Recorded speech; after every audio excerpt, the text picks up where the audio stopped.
A Dança da Morte. Stephen King.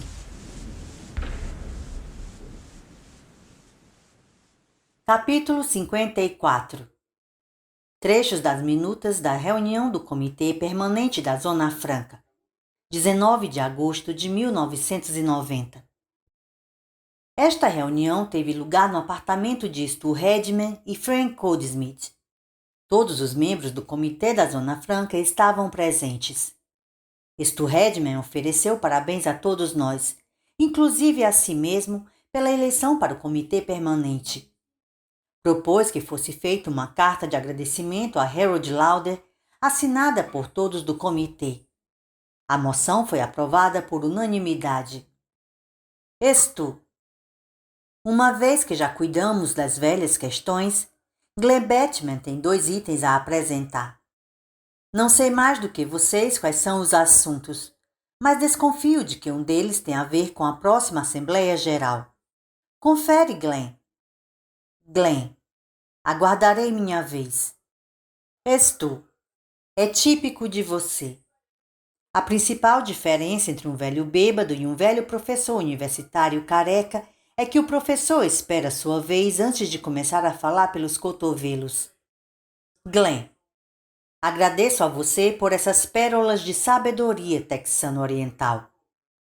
Frank disse que entendia que Stu e Glenn fizessem suas gozações particulares, mas queria saber se podiam ir direto ao ponto. Tal como todos os seus programas preferidos de TV começam impreterivelmente às 9. Este comentário foi saudado com mais risos do que talvez merecesse. O primeiro item de importância foi o de nossos batedores no Oeste. Recapitulando, o comitê decidiu pedir ao juiz Ferris, a Tom Cullen e a Diana Juggins que fossem. Stu sugeriu que as pessoas que os indicaram fossem as mesmas a abordar o assunto com os respectivos indicados. Ou seja, Larry perguntará ao juiz. Nick terá de falar com Tom, com a ajuda de Ralph Bretney, e Sue falará com Diana. Nick disse que convencer Tom poderia levar alguns dias, e Stu falou que abordaria a questão de quando enviá-los. Larry disse que não poderiam ser enviados juntos, sob o risco de serem capturados juntos.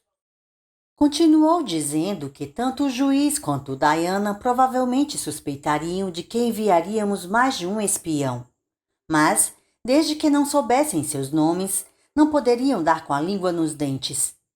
Frank disse que a expressão dar com a língua nos dentes dificilmente cabia aqui, considerando o que o homem no Oeste poderia fazer com eles, se fosse um homem.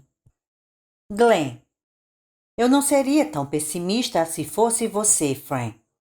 Se dermos ao adversário crédito por até mesmo um tantinho de inteligência, ele saberá que não daríamos aos nossos agentes, acho que poderíamos chamá-los assim, qualquer informação que considerássemos vital para seus interesses. Ele deverá saber que a tortura pouco lhe será útil. Frank. Você quer dizer que ele lhes dará uns cascudos e dirá que nunca mais façam isso? Pois acredito que poderia torturá-los, simplesmente porque tortura é uma das coisas de que ele gosta. O que tem a dizer sobre isso? Glenn. Acho que não há muito o que eu possa dizer. Stu. Essa decisão foi tomada, Franny. Todos nós concordamos que estaríamos mandando gente nossa para uma missão perigosa. E todos sabemos que tomar tal decisão não foi nada divertido. Glenn sugeriu que concordássemos experimentalmente com a seguinte agenda. O juiz partiria em 26 de agosto, Diana no dia 27 e Tom no dia 28. Nenhum deles sabendo sobre os outros e cada qual partindo por uma estrada diferente. Isso daria o tempo necessário para preparar Tom, acrescentou. Nick disse que, à exceção de Tom Cullen, a quem será dito quando voltar, por meio de uma sugestão pós-hipnótica, aos outros 2 deve ser dito que terão liberdade de voltar quando sua própria descrição assim indicar, mas que o clima seria um fator. Pode nevar forte nas montanhas na primeira semana de outubro. Nick sugeriu que cada um deles fosse aconselhado a não ficar mais de 3 semanas no oeste. Fran disse que eles poderiam fazer um giro pelo sul, caso a neve caia cedo nas montanhas, mas Larry discordou, assinalando que a Cordilheira Sangre de Cristo ficaria no caminho, a não ser que todos desçam até o México. E se tiverem de fazer isso, só tornariam a vê-los na primavera. Larry disse que, sendo este o caso, talvez devêssemos dar uma dianteira ao juiz. Ele sugeriu 21 de agosto, depois de amanhã. Isso encerrou a questão dos batedores, ou espiões, se preferirem. Glenn então tomou a palavra, e agora estou citando a fita gravada. Glenn: quero propor a convocação de outra Assembleia Geral a 25 de agosto e vou sugerir algumas coisas que poderíamos abordar nessa reunião. Para começar, indicaria algo que talvez os surpreenda. Temos presumido que totalizamos umas 600 pessoas na Zona Franca, e Ralph tem mantido registros admiráveis e acurados do número de grupos grandes que chegam. É com base nesses números que temos estimado nossa população. Entretanto, também há pessoas chegando à torta e à direito, talvez numa proporção de 10 por dia. Então, hoje cedo fui com Lee Rockway ao auditório de Chautauqua e contamos todos os assentos. Há 607 lugares. Muito bem. Isso não lhes diz alguma coisa? Sue Esther disse que a contagem deveria estar errada, porque vira pessoas de pé ao fundo e sentadas nos corredores quando já não havia assentos disponíveis. Então, todos compreendemos aonde Glenn queria chegar, e acho que seria bem apropriado dizer que o comitê ficou chocado. Glenn: não temos nenhum meio de avaliar acuradamente quantos estavam sentados ou em pé, mas creio que 100 seria uma estimativa bastante conservadora. Portanto, como podem ver, estamos com mais de 700 pessoas aqui na zona. Como resultado dos achados que Liu e eu fizemos, proponho que um dos itens a ser inserido na agenda seja a formação de um comitê de recenseamento. Ralph: bem, acho que fiz merda. Isso foi culpa minha. Glenn: não é culpa sua.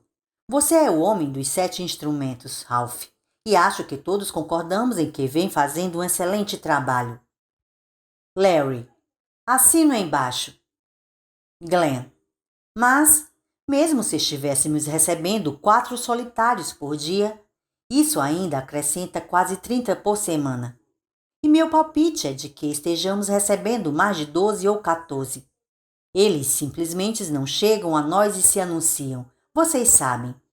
E com mãe Abigail ausente, não há um único lugar onde se possa contá-los tão logo tenham chegado.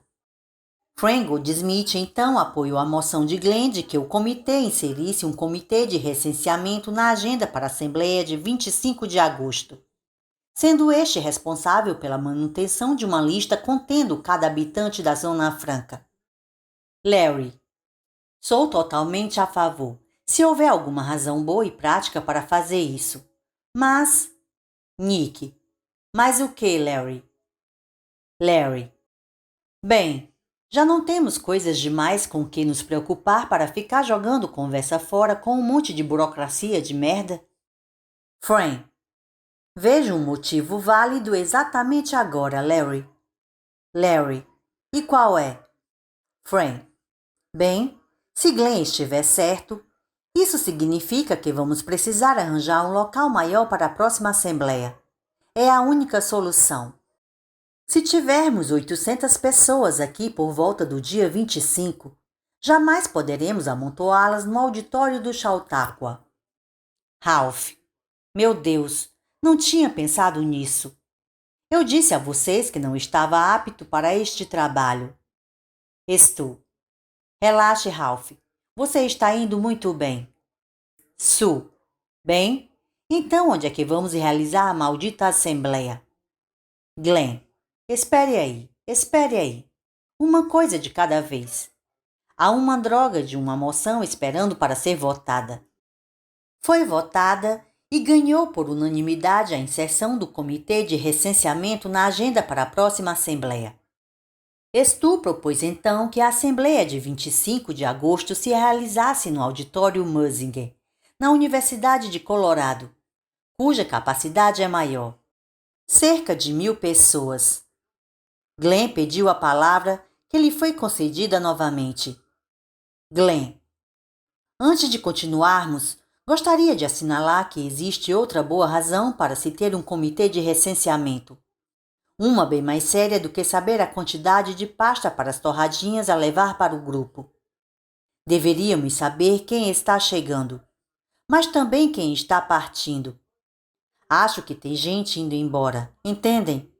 Talvez seja apenas paranoia, mas eu poderia jurar que não vi mais rostos que costumava ver antes. Seja como for, após nossa ida ao auditório Chautauqua, Leo e eu fomos à casa de Charlie Ipeny. E querem saber? A casa está vazia. Os pertences de Charlie sumiram, inclusive o diploma universitário dele. Houve alguns comentários surpresos do comitê e também alguns xingamentos que, embora interessantes, não se enquadram neste registro. Ralph perguntou então que vantagem teríamos em saber quem está partindo. Sugeriu que, se as pessoas como Ipeny queriam ficar do lado do homem escuro, então que bons ventos as levassem. Vários do comitê o aplaudiram, e Ralph corou como um colegial, se me permitem acrescentar isso.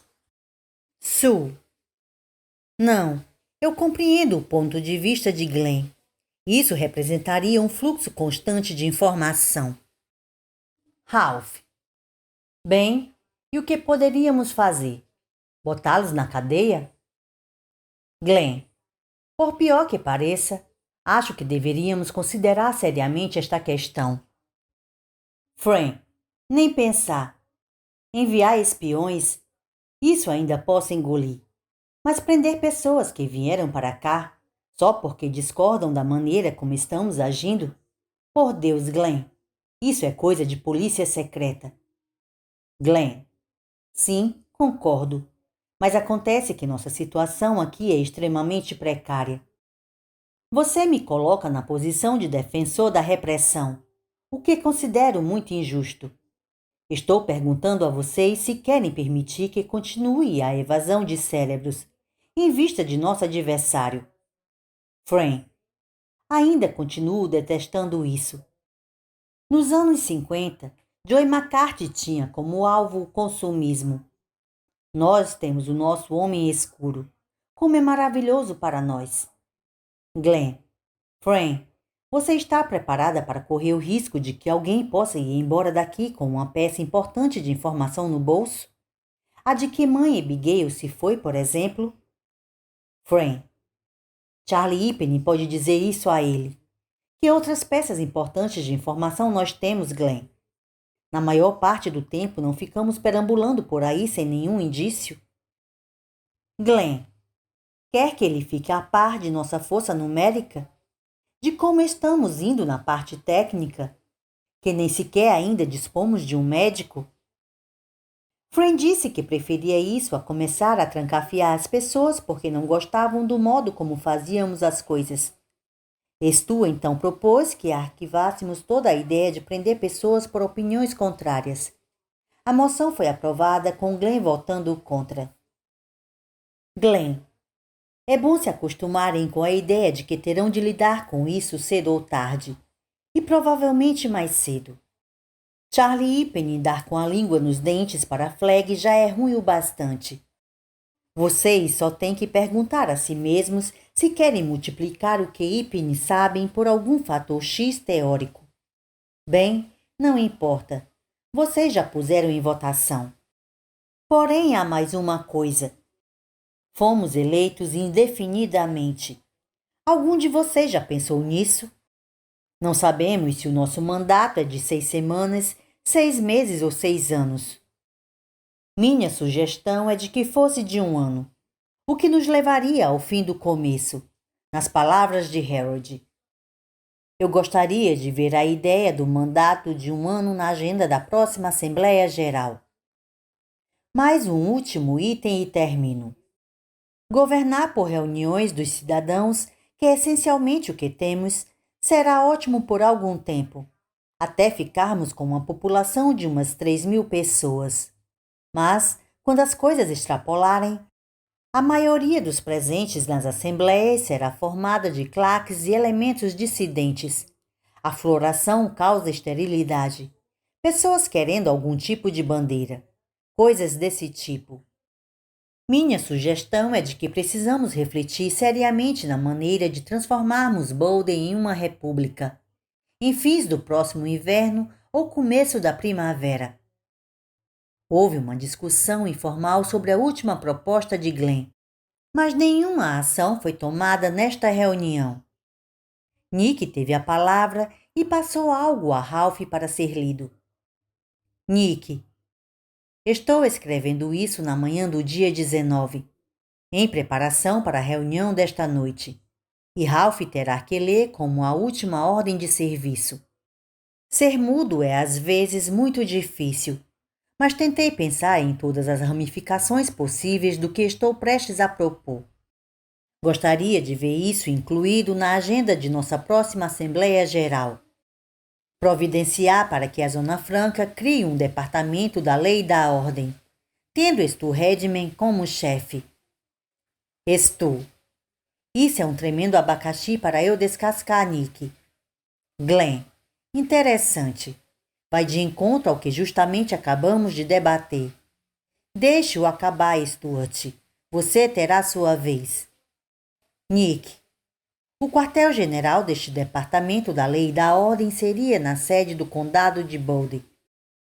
Stu teria o poder de delegar 30 homens para assessorá-lo e, acima de 30, só por uma maioria de votos do Comitê da Zona Franca e, acima de 70, por uma maioria de votos das Assembleias Gerais da Zona Franca. Eis a resolução que gostaria de ver na próxima agenda. Claro que podemos aprovar até ficarmos roxos de vergonha, o que nada traria de positivo, a menos que Stu continue. Stu. Acertou em cheio. Nick. Já crescemos o suficiente para precisarmos realmente de um arremedo de lei. Sem isso será o caos. Temos o caso daquele garoto Gehring, dirigindo velozmente aquele carro acima e abaixo da Peel Street. Ele, por fim, bateu com o carro e teve a sorte de se safar com apenas um corte na testa. Podia ter morrido, ter matado alguém. Ora, todos os que o viram fazendo aquilo sabiam que resultaria em problema. Bebida atrai problemas, como diria Tom Cullen. No entanto, ninguém achou que deviam impedi-lo, porque não tinha autoridade para isso. Essa foi uma coisa. Depois houve o caso de Rich Moffat. Talvez alguns de vocês conheçam Rich, mas para quem não o conhece, ele talvez seja o único alcoólatra inveterado da zona. É um sujeito relativamente decente quando sóbrio, mas perde a noção das coisas quando está bêbado e passa um bocado de tempo bebendo. Há 3 ou 4 dias, estava alto e resolveu quebrar todas as janelas de vidro laminado da Arapahoe Street. Bem, falei com ele depois de passar da bebedeira, na minha maneira de falar, por escrito. Ele ficou muito envergonhado e apontou para o que fizera, dizendo: "Olhe só para isso. Veja o que eu fiz. Cacos de vidro por toda a calçada. E se alguma criança se cortasse? A culpa seria minha." Ralph. Não sinto a menor pena de gente assim. Nenhuma. Fran. Ora, vamos, Ralph. Todos sabem que o alcoolismo é uma doença. Ralph. Doença ou cacete. Não passa de vício. Isso sim. Stu. E vocês dois parece que beberam. Vamos lá. Baixem o facho. Ralph. Desculpe, Stu. Vou me limitar a ler a carta de Nick. Fran. E ficarei calada por pelo menos 2 minutos, senhor presidente. Prometo. Nick. Para resumir uma longa história, arranjei uma vassoura e Rich varreu toda a porcaria que tinha feito. Aliás, varreu muito bem. No entanto, estava certo ao perguntar por que ninguém o impediu. Nos velhos tempos, caras como Rich nem tinham condições de bancar o porre de alto nível que desejavam. Ficavam na bebida barata e batizada. Mas agora temos um sortimento incrível de bebida de todo tipo nas prateleiras. É só pegar e levar. Além disso, acho que jamais permitiriam a Rich quebrar mais do que a primeira vidraça. Mas ele quebrou todas as janelas do lado ímpar da rua por 3 quarteirões. Só parou porque ficou cansado. E eis mais um exemplo. Tivemos o caso de um homem, cujo nome não vou mencionar, que encontrou sua mulher, cujo nome também omitirei, passando todo o seu tempo ocioso à tarde em companhia de uma terceira pessoa. Imagino que todos saibam de quem estou falando. Sue. Claro, acho que sabemos. O grandalhão brigão. Nick. Seja como for, o homem em questão surrou a terceira pessoa e também a mulher envolvida. Ora, acho que não nos interessa saber quem tinha ou não razão. Glenn. Você está enganado nisso, Nick. Estou. Deixe o homem terminar, Glenn. Glenn. Vou deixar, mas há um ponto a que quero retornar. Estou. Ótimo. Prossiga, Ralph. Ralph. Sim. Vamos até o final agora. Nick. Porque o importante é que esse homem cometeu um delito grave, agressão e espancamento, mas continua circulando livre por aí. Dos 3 casos, esse é o que mais preocupa os cidadãos. Estamos vivendo numa sociedade heterogênea, uma verdadeira mistura, e vamos enfrentar todo tipo de conflitos e atritos. Não creio que nenhum de nós queira uma sociedade de fronteira aqui em Boulder. Pensem na situação que teríamos se o homem em questão houvesse pegado uma 45 em alguma casa de penhores e matasse as outras 2 pessoas em vez de surrá-las. Então estaríamos com um assassino à solta. Sue. Meu Deus, Nick, o que é isso? O pensamento do dia? Larry. É horrível, mas ele está certo. Há um velho ditado, acho que da Marinha, que diz: qualquer coisa que possa dar errado, dará. Nick. Stu já é o nosso mediador público e privado. Isso significando que as pessoas o veem como uma figura de autoridade. E, pessoalmente, acho que Stu é um bom homem para a função. Stu. Obrigado pelas palavras gentis, Nick. Acho que você nunca notou que eu uso botas de tacão alto. Falando sério, porém, aceitarei a indicação, se é o que deseja. Não quero realmente o maldito posto. Pelo que vi lá no Texas, o trabalho policial consiste principalmente em limpar vômito da camisa quando sujeitos como Rich Moffat botam os bofes para fora, ou tirar das ruas idiotas como esse garoto Geringer. Tudo o que peço é que, quando levarmos o assunto para a Assembleia Geral, coloquemos neste cargo o mesmo limite de 1 ano que iremos propor para nossos cargos no comitê. E quero deixar bem claro que vou cair fora depois de completado 1 ano. Se a ideia for aceita, é claro. Glenn, acho que posso falar por todos nós ao dizer que é isso aí.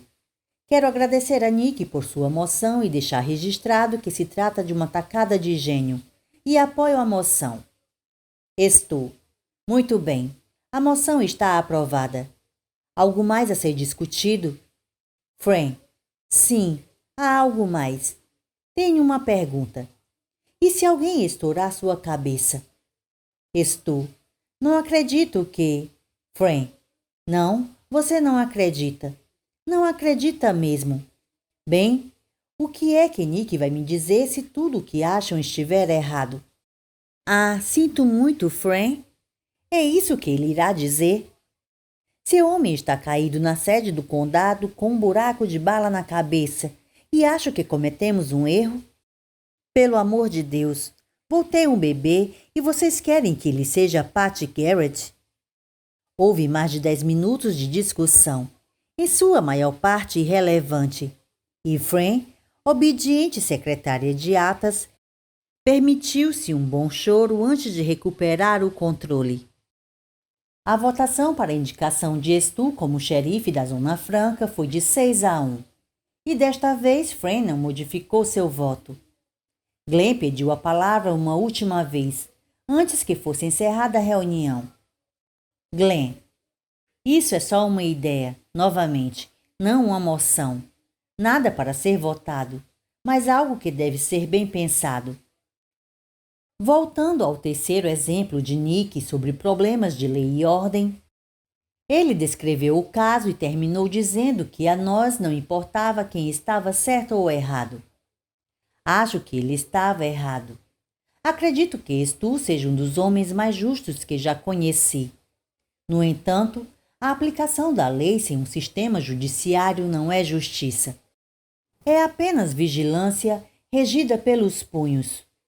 Suponhamos agora que o sujeito, que todos conhecemos, tivesse pegado uma 45 e com ele matado sua mulher e o amante dela. Suponhamos ainda que Stu, como nosso xerife, o trancafiasse no xadrez. E depois, por quanto tempo mantê-lo preso? Legalmente, não poderíamos sequer prendê-lo, pelo menos segundo a Constituição que adotamos em nossa Assembleia da noite passada. Porque, segundo ela, um homem é inocente até que seja provada sua culpa em julgamento. Ora, na verdade, todos sabemos que o trancafiamos. Não nos sentiríamos seguros com ele circulando pelas ruas. Então fizemos isso. Embora gritantemente anticonstitucional, porque, quando a segurança e a constitucionalidade estão em campos opostos, a segurança deve prevalecer. Contudo, compete a nós tornar a segurança e constitucionalidade sinônimos, o mais rápido que pudermos. Precisamos pensar em um sistema judiciário. Fran, isso é muito interessante e concordo que seja algo em que devemos pensar, mas no momento proponho adiarmos. É tarde, estou muito cansada. Ralph, caramba, apoio a proposta. Vamos falar de justiça na próxima vez. Nesse exato momento, minha cabeça não está muito boa. Está girando sem parar. Esse negócio de reinventar o país é mais difícil do que parecia a princípio. Larry, amém. Stu, há uma moção para adiar. Todos estão de acordo? A proposta de adiamento foi aprovada por unanimidade.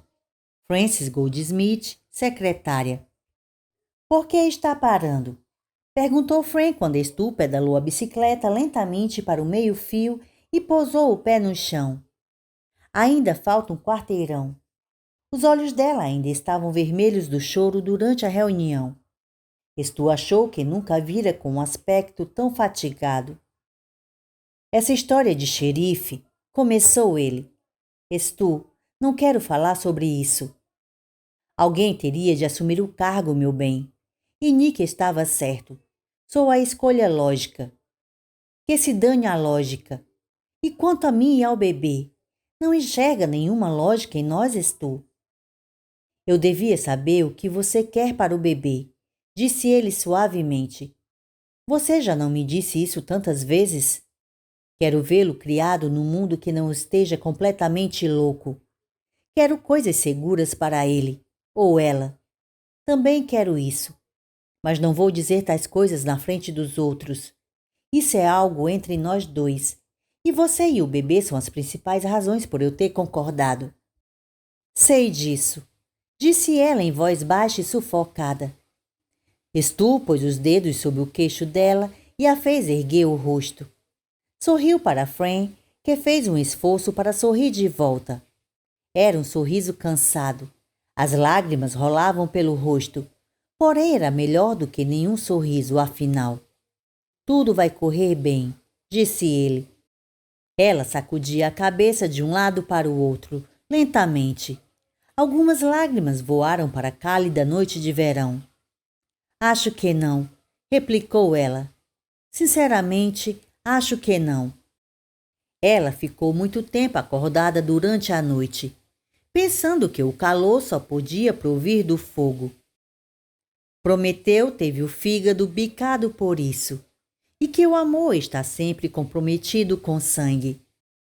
Então foi tomada por singular certeza, tão entorpecedora quanto uma anestesia furtiva, de que terminariam em uma torrente de sangue. O pensamento a fez colocar as mãos protetoramente sobre o ventre, e pela primeira vez em semanas viu-se pensando no seu sonho, o homem escuro com seu sorriso e seu cabide retorcido.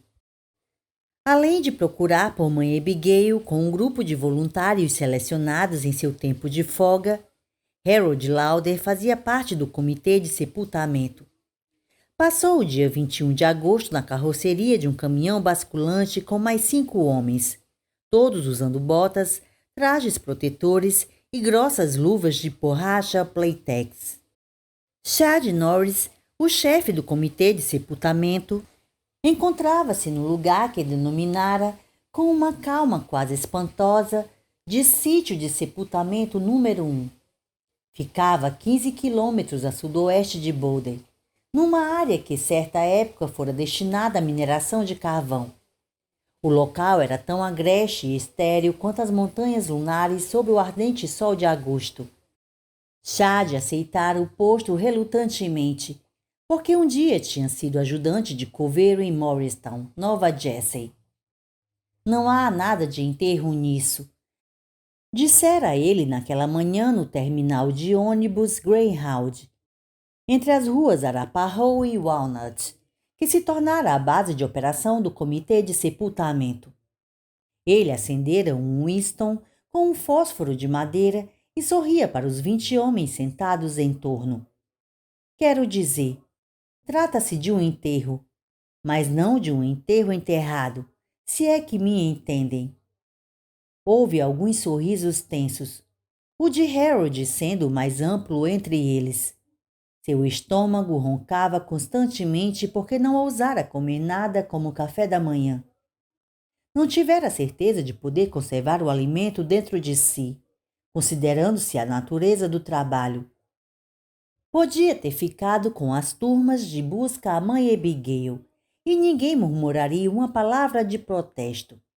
Embora fosse óbvio para qualquer homem pensante na Zona Franca, se houvesse algum homem pensante na Zona Franca além dele, uma questão a se discutir, que procurá-la com a ajuda de apenas 15 homens era um exercício inútil ao se considerarem os milhares de quilômetros quadrados de florestas e planícies vazias ao redor. E, naturalmente, ela talvez nem tivesse saído de Boulder, hipótese em que ninguém parecia ter pensado, o que não constituía nenhuma surpresa para Harold. Ela bem que poderia ter se instalado em alguma casa, situada em qualquer ponto além do centro da cidade, e talvez nunca fosse encontrada, a não ser que se fizesse uma busca de casa em casa.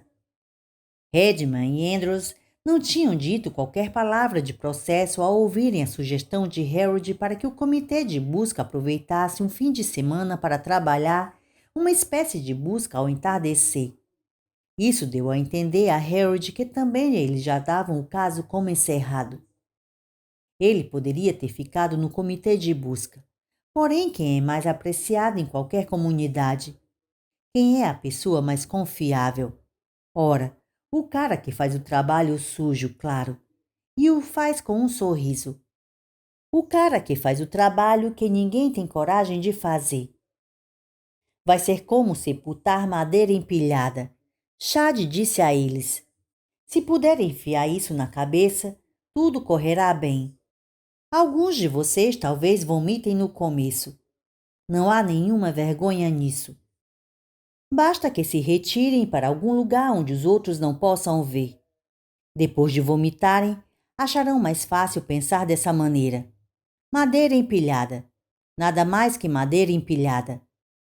Os homens se entreolharam desconfortavelmente. Chad os dividiu em equipes de 6 homens. Ele e os outros 2 foram preparar um lugar para onde seriam levados os corpos. Cada equipe recebeu uma zona específica da cidade onde atuar.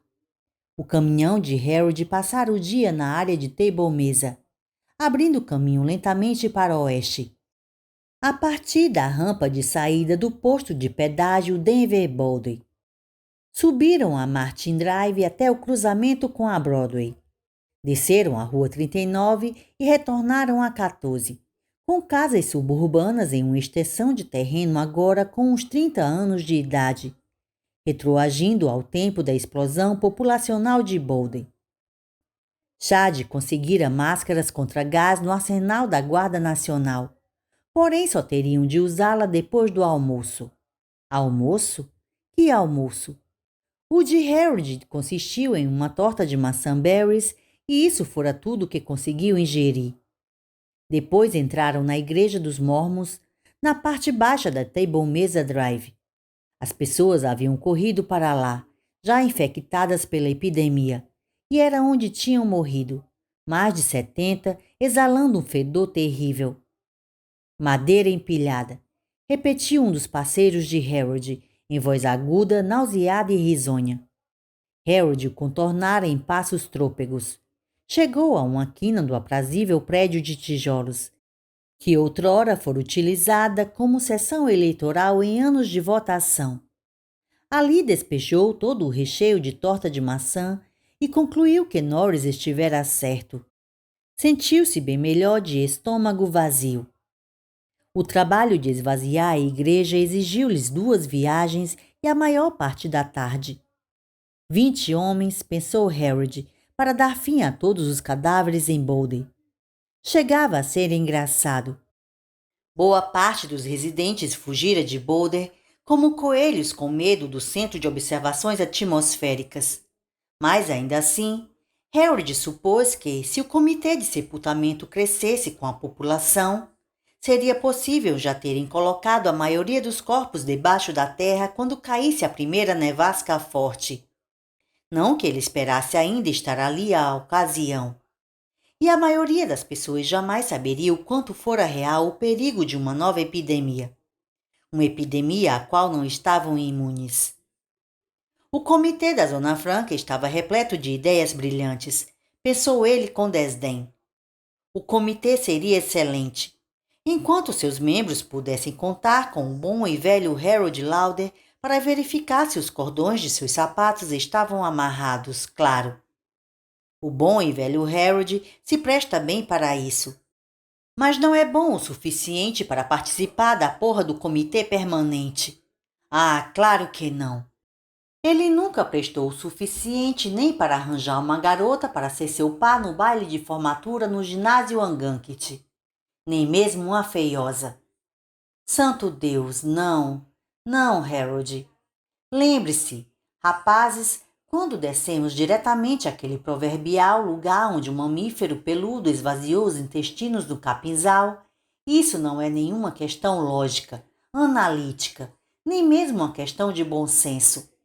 Quando descemos àquele lugar, tudo se resume a uma porra de um concurso de beleza. Bem, alguém se lembra. Alguém está fazendo o registro, rapazes. E o nome desse alguém é, por favor, um rufar de tambor, maestro. Harold Emery Lauder. Assim, ele retornou à igreja limpando a boca e sorrindo o melhor que podia, assentindo que estava pronto para continuar. Alguém lhe bateu nas costas e o sorriso de Harold aumentou, enquanto ele pensava: algum dia ainda vai perder sua mão por causa disso, seu babaca. Fizeram o último carregamento às 16h15. A carroceria do caminhão seguiu lotada com os últimos cadáveres mormons. Na cidade, o caminhão precisou tecer laboriosamente o seu trajeto, indo de um lado para o outro no trânsito bloqueado pelos veículos parados e abandonados. Mas na Colorado 119, 3 carros guinchos haviam trabalhado o dia inteiro, removendo os veículos abandonados ou abalroados e depositando-os nas valas dos 2 lados da estrada. Assim jaziam eles, como brinquedos capotados de alguma criança gigante. No local de sepultamento, os outros 2 caminhões cor de laranja estavam já estacionados. Homens perambulavam por ali, agora sem as luvas. os dedos brancos e franzidos nas pontas por suarem o dia inteiro contra a borracha. Eles fumavam e conversavam trivialidades. Quase todos estavam muito pálidos. Norris e seus 2 auxiliares tinham conseguido transformar a tarefa em uma ciência. Estenderam uma enorme folha de plástico sobre o solo de cascalho. Norman Kellogg, o homem da Louisiana que dirigia o caminhão de Harold, rodou em ré até a borda do plástico. A traseira da caçamba desceu com um estrondo e os primeiros cadáveres caíram sobre o plástico estendido, como bonecos de pano parcialmente enrijecidos. Harold quis se virar, porém receou que os outros considerassem isso uma fraqueza. Não se importava muito em ver os corpos caindo. Pior era o barulho que faziam ao bater no que seria sua mortalha. O ronronado motor do caminhão se intensificou e houve um gemido hidráulico quando a caçamba começou a se erguer. Agora os cadáveres caíam para fora como uma grotesca chuva humana. Harold sentiu um instante de piedade, uma sensação tão profunda que chegava a doer. Madeira empilhada, pensou. Estava para lá de certo. Ali estava tudo o que restava. Madeira empilhada. Eia! Gritou Chad Norris e Kellogg impeliu o caminhão à frente e fez a caçamba voltar à posição normal. Chad e seus ajudantes pisaram no plástico, todos carregando ancinhos. Agora Harold desviou a vista, fingindo examinar o céu em busca de indícios de chuva. E não foi o único. Mas ele ouviu um som que o assombraria nos seus sonhos. O som de moedas caindo dos bolsos de homens e mulheres mortos, enquanto Chad e seus ajudantes usavam os ancinhos, espalhando os cadáveres uniformemente. As moedas caindo sobre o plástico produziam um som que lembrava a Harold absurdamente o de fichas de jogo despejadas numa bandeja. O fedor doentio e adocicado de decomposição se espalhou no ar quente. Quando olhou de volta, 3 deles estavam erguendo as bordas da mortalha de plástico, grunhindo com o esforço, os músculos dos braços retesados. Alguns dos outros homens, Harold entre eles, ajudaram na tarefa. Chad Norris surgiu com um enorme grampeador industrial. 20 minutos depois, essa parte do serviço estava concluída e o plástico jazia no solo como uma cápsula de gelatina gigante. Norris subiu na cabine de um bulldozer amarelo vivo e ligou o motor. A prancha de escavar entrou em ação. O bulldozer rolou à frente. Um homem chamado Isaac, também do caminhão de Harold, se afastou da cena com os passos saltitantes de um fantoche descontrolado. Um cigarro tremia entre seus dedos. Cara, não consigo ver isso, disse ele ao passar por Harold. Chega a ser meio engraçado. Só hoje descobri que sou judeu. O bulldozer empurrou o enorme embrulho de plástico para um comprido corte retangular no solo. Chad recuou, desligou o motor e desceu da cabine. Fazendo sinal para os homens se agruparem, ele caminhou até um dos caminhões e pôs um pé calçado de bota sobre o estribo. Sem vivas de torcida organizada, rapazes, disse ele, mas vocês se saíram tremendamente bem. Enterramos perto de 1000 unidades hoje, acho. Unidades, pensou Harold. Sei que esse tipo de trabalho exige um bocado de um homem. O comitê está nos prometendo mais 2 homens antes do fim de semana. Mas sei que isso não muda o jeito como vocês se sentem. Ou o jeito como eu me sinto, por falar nisso. Tudo o que quero dizer é que, se para alguns de vocês isso for uma barra pesada, não se sintam na obrigação de aguentar mais um dia de serviço e não precisam se preocupar em me evitar se cruzarem comigo nas ruas. Mas se algum de vocês acha que não pode suportar, é tremendamente importante que encontre alguém para substituí-lo amanhã. Até onde é da minha conta, este é o serviço mais importante na Zona Franca. A situação não é tão ruim agora, mas se ainda tivermos 20.000 cadáveres em Boulder quando vier o tempo chuvoso, as pessoas vão ficar doentes. Se acharem que podem continuar, eu os verei amanhã de manhã no terminal de ônibus. Estarei lá, disse alguém.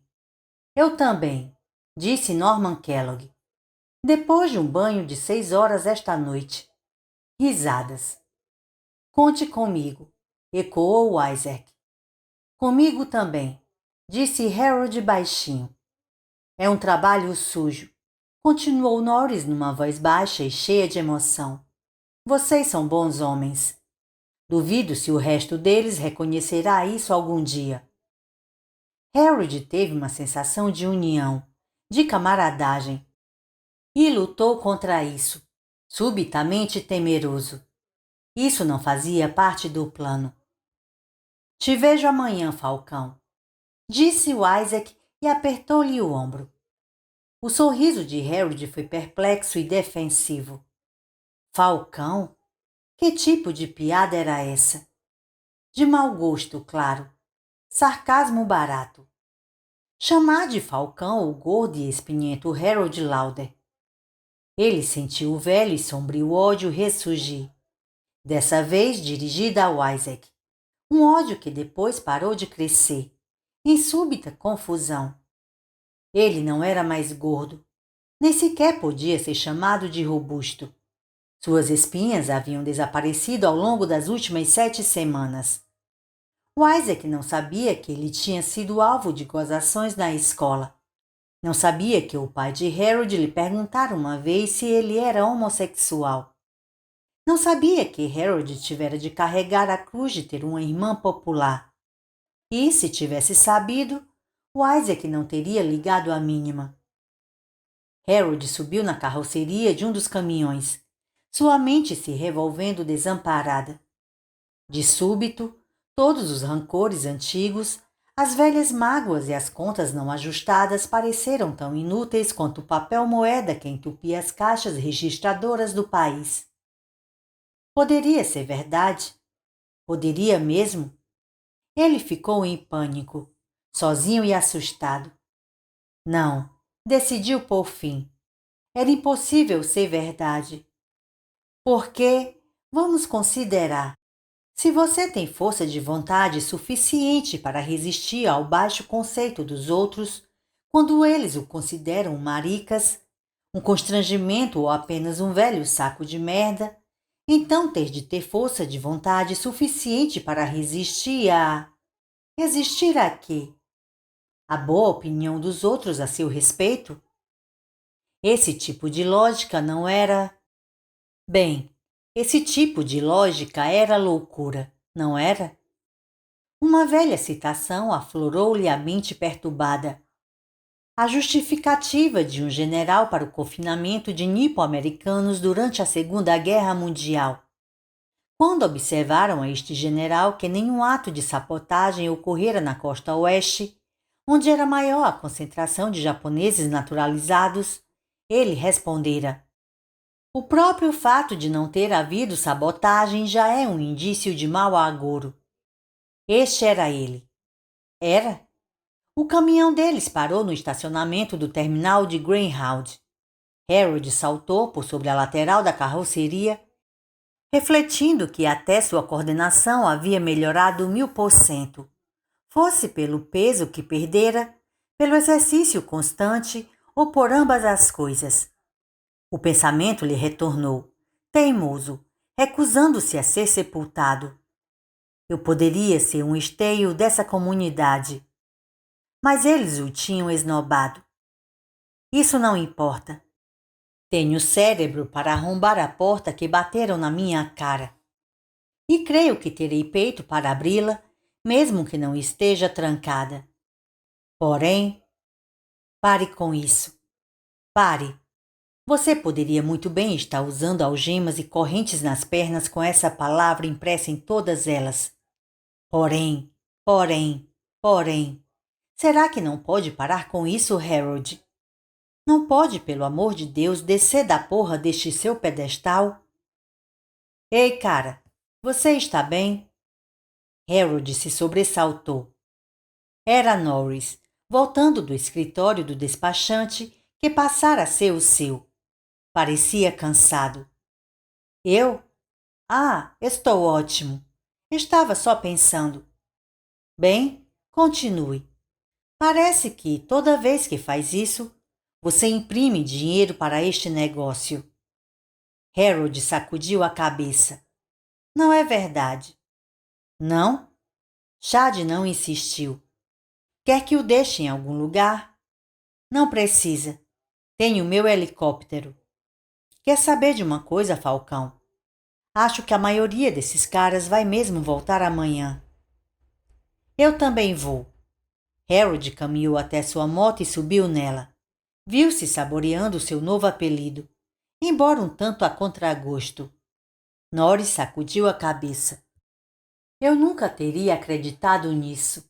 Imaginei que, uma vez tivesse visto o que era o serviço, os rapazes procurariam um monte de outras coisas com que se ocupar. Vou lhe dizer o que acho, disse Harold. Acho que é mais fácil realizar um trabalho sujo para si mesmo do que fazê-lo para outra pessoa. Alguns desses rapazes, creio que é a primeira vez em suas vidas que não trabalham para um patrão. Acho que faz algum sentido. Vejo você amanhã, Falcão. Às 8, confirmou Harold e seguiu com a moto pela Arapahoe, entrando na Broadway. À sua direita, uma equipe formada principalmente por mulheres manobrava um carro guincho e um guindaste, endireitando um veículo que havia capotado. O grupo havia atraído uma respeitável multidão. Este lugar está se arrumando, pensou Harold. Não conheço metade dessas pessoas. Seguiu em frente rumo à sua casa, a mente preocupada e matutando o problema que julgara ter resolvido há muito tempo. Ao chegar em casa, havia uma pequena vespa branca estacionada junto ao meio-fio e uma mulher sentada nos degraus da entrada. Ela se levantou quando Harold começou a subir a aléia e estendeu a mão. Era uma das mulheres mais extraordinárias que já vira. Já a tinha visto antes, claro, mas não de tão perto. Sou Nadine Cross, disse ela. Tinha uma voz grave, quase rouca. O seu aperto de mão era firme e calmo. Os olhos de Harold desceram involuntariamente para o corpo dela por um instante. Um hábito que sabia ser detestado pelas garotas, mas que não conseguia conter.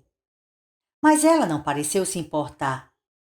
Usava leques claros, em sarja de algodão, que aderiam às pernas longas, e uma blusa sem manga feita de um tecido sedoso azul claro. Não usava sutiã. Adivinhou ele. Que idade teria? 30? 35? Talvez mais jovem. Estava ficando prematuramente grisalha. No corpo inteiro? Indagou aquela parte de sua mente que vivia incessantemente excitada e, aparentemente, sempre virginal, fazendo seu coração acelerar um pouco. Harold Lauder, respondeu ele sorrindo. Você chegou com o grupo de Larry Underwood, não é? Isso mesmo. Seguiram Stu e Franny a mim através do grande vazio. Estou sabendo. Larry me visitou na semana passada. Trouxe uma garrafa de vinho e algumas barras de chocolate. Suas palavras soavam de maneira falsa e distante. De repente, Harold compreendeu que Nadine sabia que ele a estava catalogando, despindo-a mentalmente. Lutou contra a ânsia de lamber os lábios e venceu, pelo menos por enquanto. Ele era um cara super legal. Larry? Ela riu um pouco. Um som estranho e um tanto enigmático. Sim, Larry é um príncipe.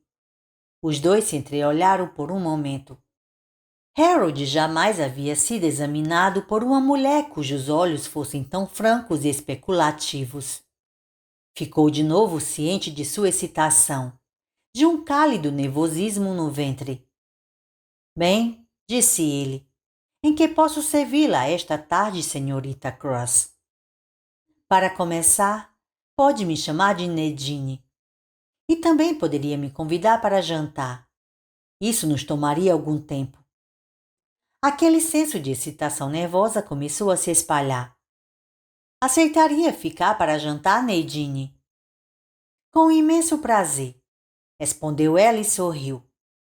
Quando pousou a mão no antebraço dele, Harold sentiu uma espécie de pequeno choque elétrico. Os olhos dela não se desviavam dos seus. Muito obrigada. Ele enfiou a chave no buraco da fechadura pensando. Agora ela vai perguntar por que tranco a porta e vou ficar gaguejando, procurando uma resposta, parecendo um tolo. Mas Nadine não perguntou nada. Não foi ele quem preparou o jantar. Foi ela.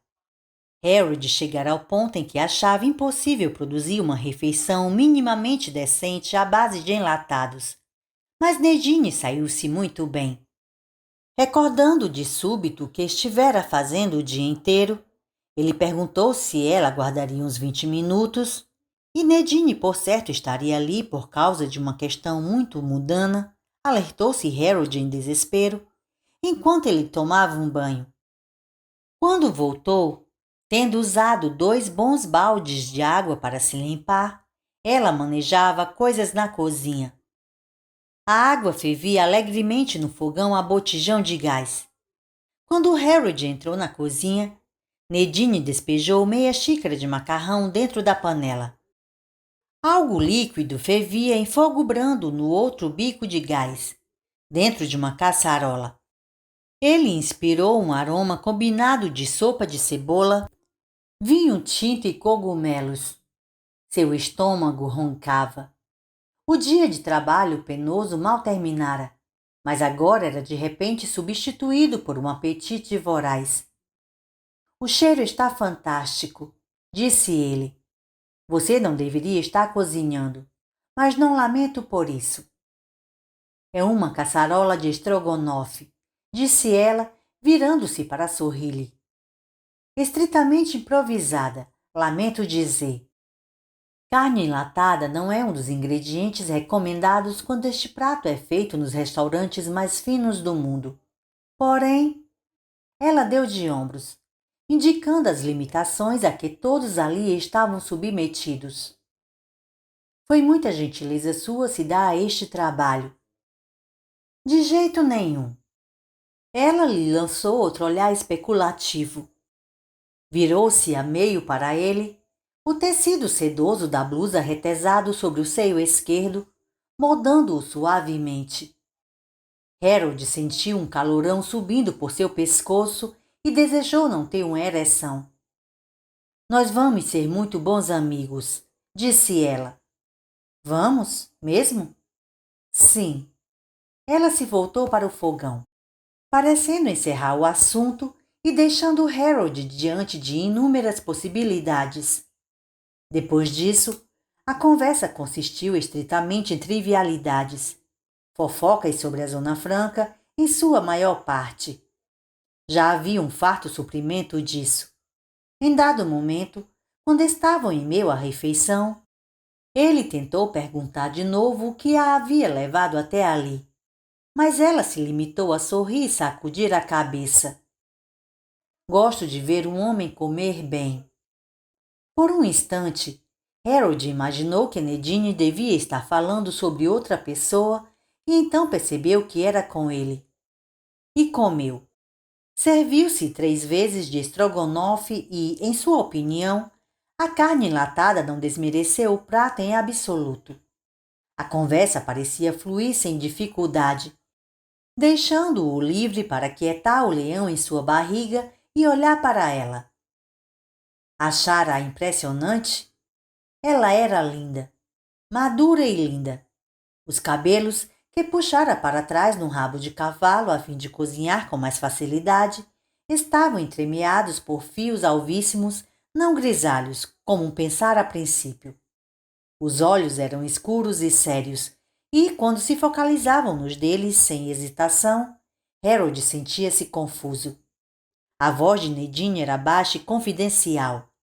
O som daquela voz começou a afetá-lo de uma forma que tanto tinha de desconfortável quanto de quase excruciantemente agradável. Terminada a refeição, Harold começou a se levantar, mas ela o impediu. Café ou chá? Na verdade, eu poderia. Poderia, mas não vai. Café, chá ou eu? Ela sorriu então. Não o sorriso de alguém que fez um comentário de pequeno risco. Conversa audaciosa, como diria sua velha e querida mãe, a boca franzida numa linha desaprovadora. Mais um pequeno sorriso lento, rico como uma colherada de chantilly no topo da sobremesa. E, de novo, aquele olhar especulativo. Com o cérebro rodopiando, Harold replicou com insana despreocupação. Os dois últimos. E mal conseguiu conter um acesso de contidas risadinhas adolescentes, tendo de empregar um poderoso esforço. Bem, vamos começar com um chá para dois, disse Nadine e foi para o fogão. Sangue quente latejou na cabeça de Harold no instante em que ela virou as costas, fazendo seu rosto enrubescer como uma beterraba. Você é o próprio senhor Cortês, censurou-se febrilmente. Você interpretou mal um comentário perfeitamente inocente como um maldito idiota que é, e talvez tenha estragado uma ocasião perfeita. Isso lhe cai como uma luva. Cai tremendamente. Na hora em que trouxe as canecas fumegantes de chá preto para a mesa, o intenso rubor de Harold tinha se reduzido um pouco e ele se manteve sob controle. O aturdimento se transformara tão abruptamente em desespero que ele sentiu, não pela primeira vez, que seu corpo e mente tinham sido enfiados a contragosto no vagão de uma enorme montanha-russa feita de pura emoção. Ele odiava isso, mas sentia-se impotente para escapar. Se ela estivesse interessada em mim, afinal, pensou ele, e só Deus sabe por que estaria, acrescentou desalentado para si mesmo. Sem dúvida, eu creditaria isso ao expor o pleno alcance da minha inteligência imatura. Bem, ele já fizera coisas assim e supôs que poderia conviver com o conhecimento de que o fizera novamente. Nedinho fitou por sobre a borda da xícara de chá, exibindo aqueles olhos desconcertantemente francos. Sorriu de novo e o farrapo de compostura que fora capaz de reunir desapareceu de imediato. Posso ajudá-la em alguma coisa? Perguntou. Isso soou como uma frase de duplo sentido, porém tinha que dizer qualquer coisa, pois ela devia ter vindo com algum objetivo em vista. Estava tão confuso que não conseguiu distender os lábios em seu sorriso de autoproteção. Pode, disse ela, depositando a xícara no pires, com um ar decidido. Sim, você pode. Talvez a gente possa se ajudar mutuamente. Quer vir para a sala de estar? Claro. A mão dele tremia. Quando depositou a xícara, derramou um pouco do chá no pires. Ao segui-la até a sala de estar, reparou que os slacks de Nadine, que nada tinham de frouxos, sua mente tagarelou, aderiam uniformemente às nádegas. Harold lera em algum lugar, talvez numa das revistas que guardava no fundo do armário de seu quarto, atrás das caixas de sapatos, que era a linha das calcinhas que rompia a uniformidade da aderência dos slacks da maioria das mulheres. A mesma revista dizia que, se a mulher quisesse apresentar realmente aquela aparência lisa e uniforme, deveria usar meia calça ou nenhuma calcinha em absoluto. Ele engoliu em seco. Tentou, pelo menos. Em sua garganta parecia haver uma espécie de bloqueio. A sala de estar estava na penumbra, iluminada apenas pela claridade que se filtrava através das persianas baixadas. Passava das 6:30, e lá fora a tardinha já ia se tornando crepúsculo. Harold foi até uma das janelas para levantar a persiana e deixar entrar mais luz, quando ela pousou a mão no seu braço. Virou-se para Nadine com a boca seca. Não, gosto delas arriadas. Isso nos dá privacidade. Privacidade, grasnou Harold com a voz de um papagaio velho. Para que eu possa fazer isso, disse ela, avançando levemente para os braços dele. O corpo de Nadine pressionou-se franca e inteiramente contra o dele.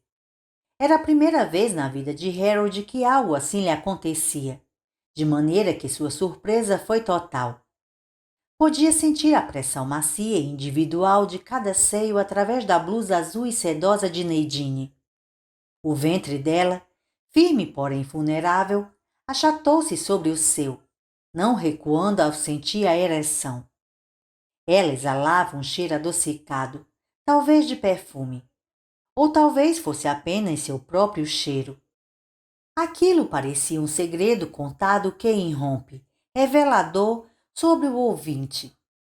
As mãos de Harold encontraram os cabelos de Nadine e mergulharam neles. Por fim houve o beijo, mas ela não recuou, seu corpo permanecendo contra o dele como uma pequena fogueira. Nadine talvez fosse uns 10 centímetros mais baixa, pois tinha de erguer o rosto para o dele. Ocorreu vagamente a Harold que aquela era uma das ironias mais divertidas de sua vida. Quando o amor, ou um equivalente razoável, finalmente o encontrara, era como se houvesse deslizado enviesadamente para as páginas de uma história de amor água com açúcar de uma revista feminina. Certa vez, em uma carta não assinada para a revista Red Book, ele afirmara que os autores de tais histórias eram um dos poucos argumentos convincentes em prol da eugenia compulsória. Agora, no entanto, o rosto de Nadine se erguia para o seu. Os lábios estavam úmidos e entreabertos. Os olhos brilhavam e sim, quase cintilavam como estrelas. O único detalhe não estritamente compatível com o conceito que a Red Book fazia da vida era sua ereção, verdadeiramente espantosa. Agora, disse ela, no sofá. Os dois chegaram lá de algum modo e então ficaram enredados. Ela soltou os cabelos, que lhe fluíram sobre os ombros. Seu perfume parecia estar por toda a parte. As mãos de Harold apalpavam seu seio e ela não se incomodava. Na verdade, se contorcia e retorcia, permitindo um acesso mais livre à mão dele. Ele não acariciava. Na sua urgência frenética, ele quase a violentava. Você é virgem, disse Nadine. Não era uma pergunta, e seria mais fácil não ter de mentir. E ele confirmou. Então vamos fazer isso logo. Da próxima vez será mais lento e melhor. Nadine desabotoou-lhe os jeans que se abriram, deixando o caminho para o zíper da barguilha. Ela traçou de leve uma linha com o indicador através do ventre de Harold, logo abaixo do umbigo. A carne dele estremeceu e saltou ao seu toque. Nadine! Tss. O rosto dela estava oculto pela massa de cabelos, impedindo que ele visse sua expressão. O zíper foi puxado e a coisa ridícula, tornada ainda mais ridícula pelo algodão branco na qual estava enfaixada, graças a Deus ele mudara de roupa após o banho, pulou fora como um boneco de mola. A coisa ridícula não se dava conta de sua própria aparência cômica, pois sua questão era terrivelmente séria. A questão da virgindade é sempre terrivelmente séria. Não prazer, mas experiência. Minha blusa. Eu posso... Sim, é o que quero. E então vou cuidar de você. Cuidar de você. As palavras ecoaram para dentro de sua mente como pedras atiradas em um poço. E então ele começou a chupar seu peito com sofreguidão, sentindo o gosto salgado e doce dela. Harold, que delícia! Disse ela com um suspiro. Cuidar de você. As palavras retiniram e martelaram em sua mente. As mãos de Nadine deslizaram para dentro da cintura de sua cueca e os jeans escorregaram até os tornozelos, com um tilintar de chaves. Levante-se, sussurrou ela, e Harold obedeceu. Levou menos de 1 minuto. Ele gritou alto com a potência de seu clímax, incapaz de conter-se. Foi como se alguém tivesse encostado um fósforo aceso a toda uma rede de nervos logo abaixo da pele. Nervos que mergulhavam fundo para formar todo o emaranhado de sua virilha. Agora compreendia por que tantos escritores faziam aquela conexão entre o orgasmo e morte. Depois ele se deitou em meio à penumbra, a cabeça encostada no sofá, o peito arqueado, a boca aberta. Receava olhar para baixo. Achava que jatos de sêmen deviam estar espalhados por toda a parte. Jovem parceiro, fizemos jorrar petróleo. Harold olhou para ela, constrangido pela rapidez com que terminara. Entretanto, Nadine apenas lhe sorria, com aqueles olhos escuros e calmos que pareciam saber tudo. Os olhos de uma garotinha muito nova em uma pintura vitoriana. Uma menina que sabia demais, talvez, a respeito do próprio pai. Sinto muito, murmurou ele. Por quê? Pelo quê? Disse ela sem parar de fitá-lo. Você não tirou muito proveito disso. Au contraire, senti uma enorme satisfação. Ela fez uma pausa. Você é jovem. Podemos repetir quantas vezes quiser. Ele a fitou, incapaz de falar qualquer coisa. Mas você precisa saber de uma coisa. Ela pousou a mão levemente sobre ele. Aquilo que me disse sobre ser virgem, bem, eu também sou. Você? A expressão de espanto dele devia ser cômica, porque Nadine lançou a cabeça para trás e riu. Não há espaço para a virgindade em sua filosofia, Horácio. Não, sim, mas... Sou virgem, e assim vou continuar, porque estou guardando minha virgindade para outra pessoa. Quem? Você sabe quem. Ele a encarou subitamente todo gelado. Ela enfrentou seu olhar, mostrando absoluta calma. Ele? Nadine virou-se meio de lado e concordou. De qualquer modo, posso lhe ensinar coisas, disse ela, ainda sem encará-lo. Nós dois podemos fazer coisas. Coisas que você jamais... Ora, retiro o que disse. Talvez você tenha sonhado com elas, porém nunca sonhou que as faria. Podemos brincar. Podemos nos embriagar com isso. Podemos chafurdar nisso. Podemos... Nadine se interrompeu e olhou para ele com uma expressão tão felina e sensual que Harold começou a ficar excitado. Podemos fazer qualquer coisa. Tudo menos essa coisinha. E essa coisinha, afinal, não é tão importante assim, não é? Imagens rodopiaram loucamente no cérebro de Harold. Estolas de seda, botas, couro, borracha. Puxa vida! Fantasias de um colegial. Uma estranha espécie de sexo solitário. Mas isso era tudo uma espécie de sonho, não era? Uma fantasia brotada da fantasia, filha de um sonho sombrio. Ele queria todas aquelas coisas. Queria ela, porém também queria mais.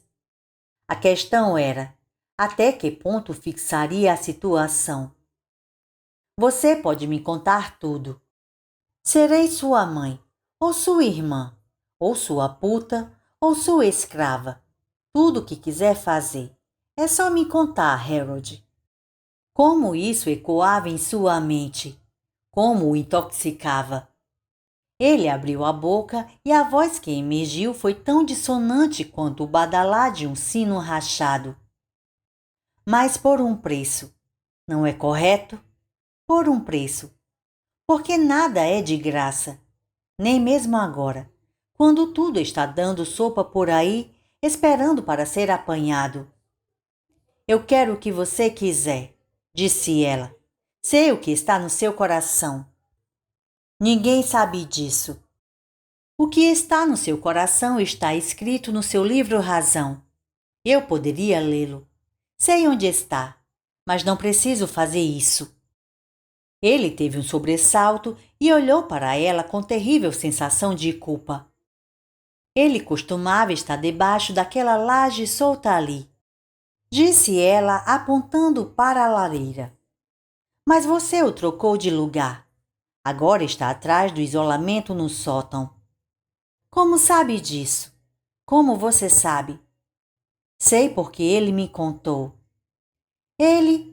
Você poderia dizer que ele me escreveu uma carta. E o que é mais importante, ele me contou sobre você, Harold. Como o texano tomou sua mulher e depois o excluiu do comitê da Zona Franca. Ele quer nós dois juntos, Harold. E é generoso. A partir de agora, até quando partirmos daqui, há um recesso para nós dois. Ela o tocou e sorriu. Então, a partir de agora é tempo de diversão. Está sabendo? Não, respondeu ela. Você não sabe. Ainda não. Mas saberá, Harold. Saberá.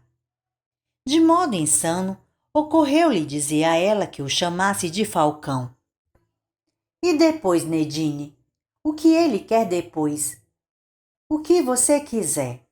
E o que eu quero? O que você quase fez com Redman na primeira noite em que saíram para procurar a velha, mas numa escala muito maior. E quando estiver feito, podemos nos juntar a ele, Harold. Podemos ficar com ele. Podemos permanecer com ele. Os olhos dela semicerraram-se numa espécie de êxtase.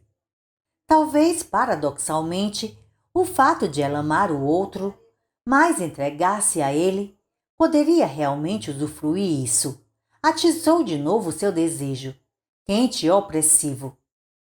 E se eu não aceitar?